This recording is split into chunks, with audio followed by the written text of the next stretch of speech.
La citadelle de Blaye, aujourd'hui classée au patrimoine mondial de l'UNESCO. Du haut de son promontoire rocheux, elle empêchait les bateaux ennemis, anglais et hollandais, d'accéder au port de Bordeaux.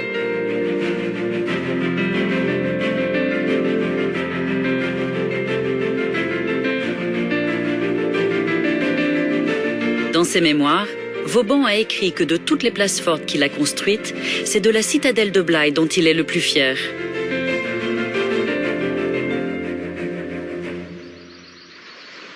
Il est 8 heures du matin. Les premiers visiteurs ne sont pas encore arrivés.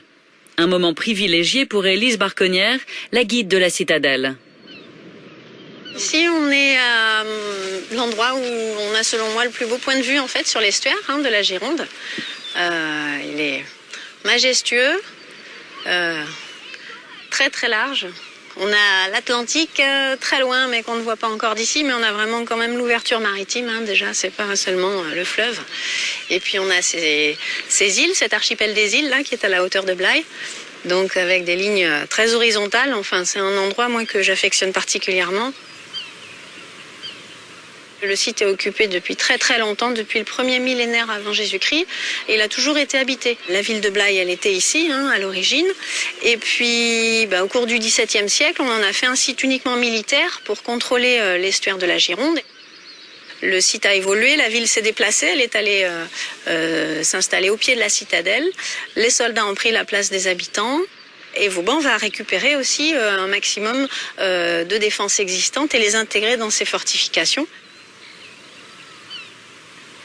Aujourd'hui, 6 habitants vivent dans la citadelle.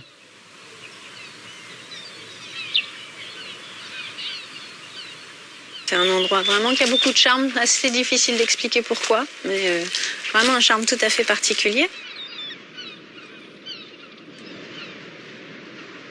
Une pierre qui a une belle couleur, c'est très minéral, mais en même temps, c'est un peu comme une petite campagne dans la citadelle, puisqu'on a des petites maisons, des arbres, des jardins, même un petit château fort, puisqu'on a notre château du Moyen-Âge. 6 galeries souterraines parcourent la citadelle. Elles permettaient aux soldats de passer du chemin de ronde au bastion. Élise nous emmène maintenant dans l'une d'entre elles, interdite au public. Alors là, on emprunte un passage, une galerie de circulation aménagée par Vauban, en fait, pour faire circuler ses soldats d'une ligne de défense à une autre. Mais en fait, il a récupéré une défense un petit peu plus ancienne, qui était là déjà avant la citadelle de Vauban. Et il l'a conservée pour ensuite pouvoir ménager un passage pour ses soldats. On voit des différences de construction, la façon de tailler les pierres en fait. Ça, c'est pas une façon de tailler les pierres comme l'a fait Vauban en fait. On a des pierres plus anciennes sur ce mur-là et celui-ci également en fait. Donc on voit ici qu'on a une superposition en fait des époques. On a un site qui est très ancien, beaucoup plus ancien que Vauban, et on voit comment il a réussi à utiliser l'existant pour pouvoir permettre l'utilisation à son époque en cas de siège par ses soldats.